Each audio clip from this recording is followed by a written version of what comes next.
Shalom, perkenalkan kami dari kelompok dopamin. Kami di sini akan membahas tentang obat dopamin. Oke, berikut pembahasan yang akan kami bahas. Ada definisi generik paten, bentuk dan sediaan obat, golongan dan klasifikasi obat, indikasi dan kontraindikasi efek samping, farmakodinamik dan farmakokinetik, nursing consideration, indeks keamanan kehamilan, dan special precaution. Dan berikutnya akan disampaikan oleh teman saya.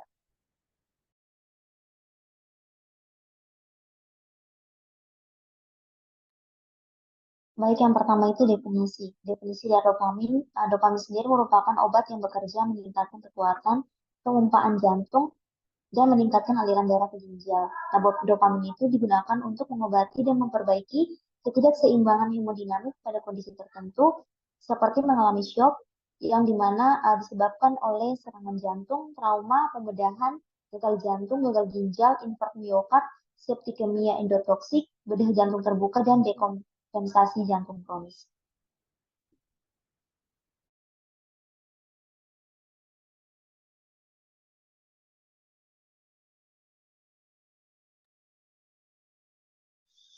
Selanjutnya itu nama paten yang juga nama generik dari dopamin. Nama generik dopamin sendiri itu yaitu dopamin. Kemudian nama patennya itu ada Citadop, Indop, Dopak, sama dopamin HCl. Nah, di samping itu merupakan gambar dari bentuk setiap sediaan. Kemudian bentuk dan sediaan obat dopamin itu pada umumnya tersedia dalam bentuk cairan injeksi, suntik vial, dan juga ampul.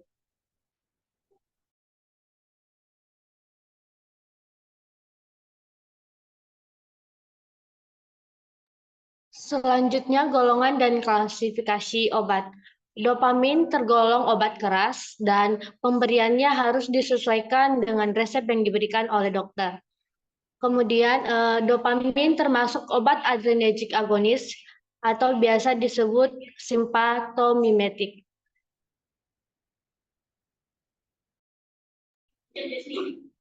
Selanjutnya, indikasi dan kontraindikasi pada obat. Dapat diketahui bahwa indikasi obat adalah informasi yang menjelaskan kondisi medis atau gejala yang dapat diobati dengan menggunakan obat tersebut. Indikasi pada obat dopamin adalah hipotensi intravena dan shock.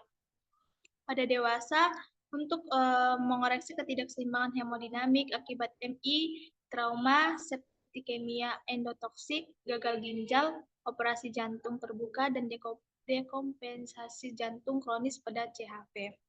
Misalnya pada awalnya menggunakan dosis 2-5 mikrogram per kilogram per menit melalui infus IV dengan menggunakan pompa infus. Dapat ditingkatkan secara bertahap dengan peningkatan 5-10 mikrogram per kilogram per menit sesuai dengan respon hemodinamik dan ginjal pada pasien. Untuk kasus yang lebih parahnya dapat digunakan pada dosis awal 5 mikrogram per kilogram per menit melalui infus IV terus-menerus menggunakan pompa infus. Dapat juga ditingkatkan secara bertahap dengan peningkatan 5-10 mikrogram per kilogram per menit hingga 20-50 mikrogram per kilogram per menit sesuai dengan kebutuhan.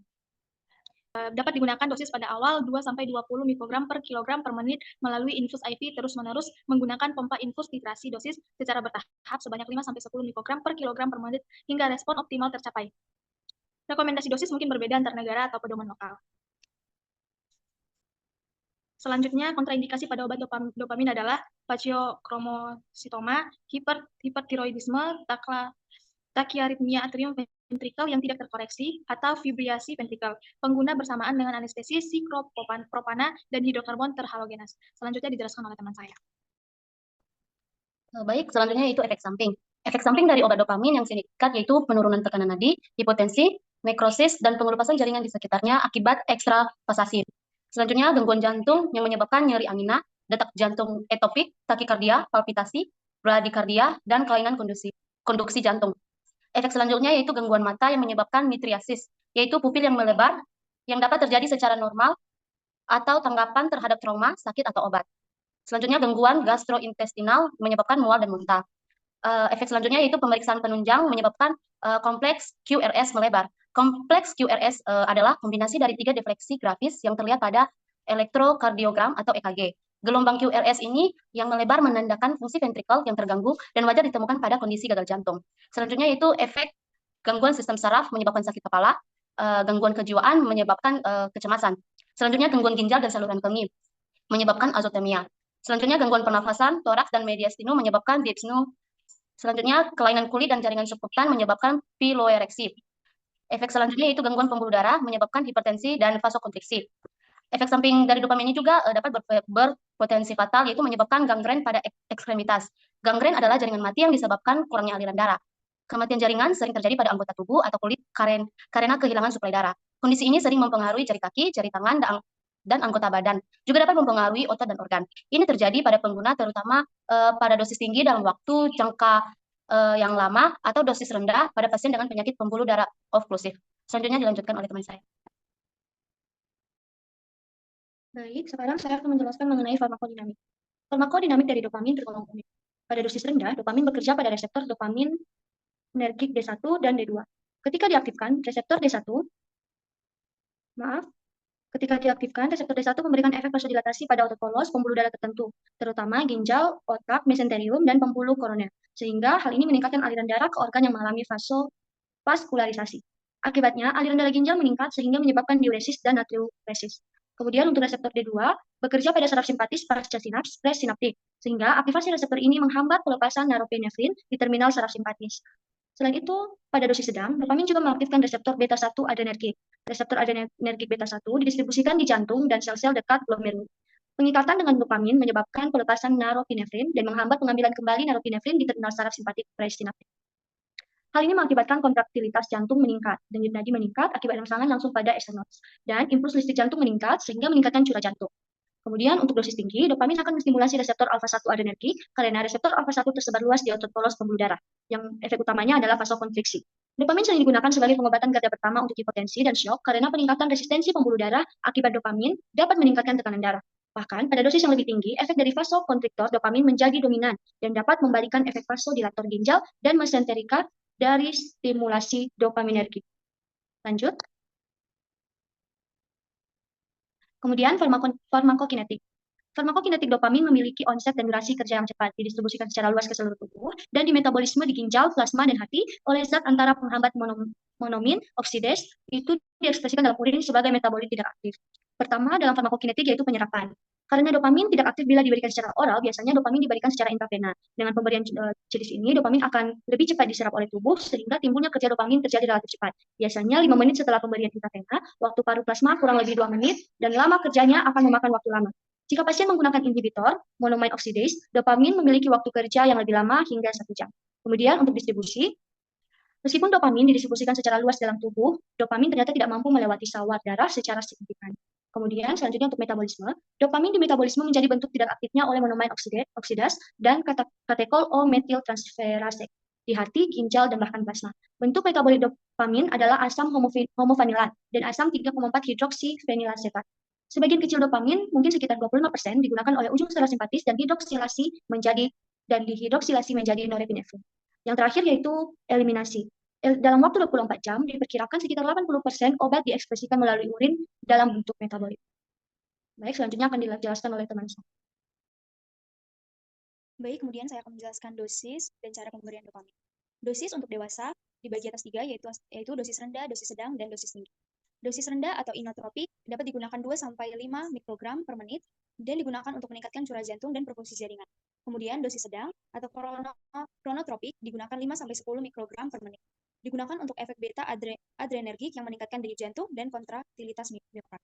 Efek beta adrenergik ini merujuk pada respon tubuh terhadap stimulasi atau pengaruh pada reseptor beta adrenergik dan dapat disebut juga sebagai fight or flight tubuh terhadap stres atau situasi mendesak lainnya.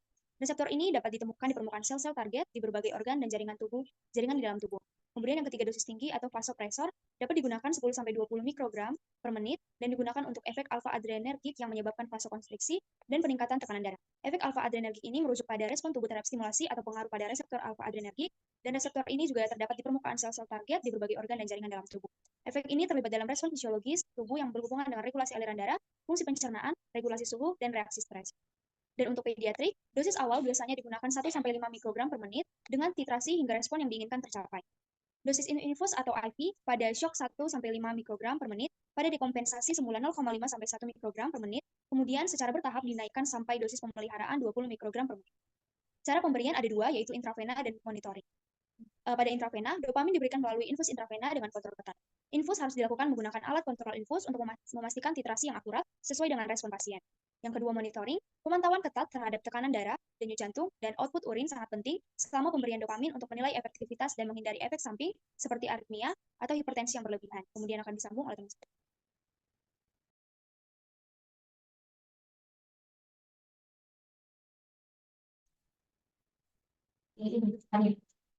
Baik, untuk berikutnya adalah nursing consideration.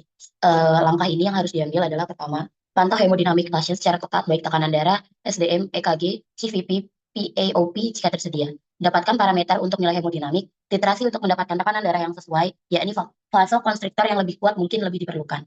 Lalu berikutnya iritasi dapat terjadi pada tempat infus, dan yang terakhir beta blocker dapat melawan efek terapeutik. Selanjutnya masuk pada indeks keamanan untuk ibu hamil. Penggunaan dopamin pada ibu hamil dikategorikan pada bagian C oleh FDA, yang berarti studi pada binatang percobaan yang sudah dilakukan sebelumnya memperlihatkan adanya efek samping terhadap janin. Namun masih belum ada studi terkontrol yang pasti pada wanita hamil langsung. Karena itu, obat hanya boleh digunakan jika besarnya manfaat diharapkan melebihi besarnya resiko terhadap janin yang dikandung oleh ibu hamil tersebut. Berdasarkan TGA, penggunaan dopamin juga menunjukkan pada kategori B3, yang dimana adanya penunjukan peningkatan atas insiden kerusakan janin. Namun, untuk pada manusia sendiri belum dicoba dan juga belum menghasilkan hasil yang lebih valid. Jadi, untuk sementara, boleh dilanjut slide. Belum diketahui apakah sekiranya dopamin dapat melembus ke dalam plasenta, namun adanya kemungkinan katarak dan juga penurunan angka bertahan hidup pada anak yang lahir. Penggunaan dopamin pada ibu hamil juga harus dipertimbangkan karena resiko pada fetus dan juga keuntungan pemberian dopamin bagi ibu hamil. Penggunaan dopamin pada proses kelahiran juga memerlukan pengawasan terhadap kejadian hipertensi dan ruptur pembuluh darah cerebral postpartum. Untuk berikutnya saya persilahkan. Selanjutnya special precaution. Pasien dengan penyakit CV, aritmia jantung, riwayat penyakit oklusif pembuluh darah, misalnya aterosklerosis, penyakit renal, cedera dingin, emboli arteri, endarteritis, diabetik, penyakit Buerger, iskemia miokard aktif atau MI baru-baru ini. Pasien yang sedang memakai atau yang telah diobati dengan MAOI. Precaution, pasien dengan penyakit CV, aritmia jantung, riwayat penyakit oklusif pembuluh darah, misalnya aterosklerosis, penyakit renal, cedera dingin, emboli arteri, endarteritis, diabetik, penyakit Buerger, iskemia miokard aktif atau MI baru-baru ini. Pasien yang sedang memakai atau yang telah diobati dengan MOIS. Hindari ekstravasasi jika memungkinkan, infus ke vena besar untuk mengurangi resiko nekrosis jaringan. Hindari penghentian mendadak, gangguan ginjal dan hati. Neonatus, anak-anak dan orang tua, kehamilan dan menyusui. Selanjutnya dijelaskan oleh teman.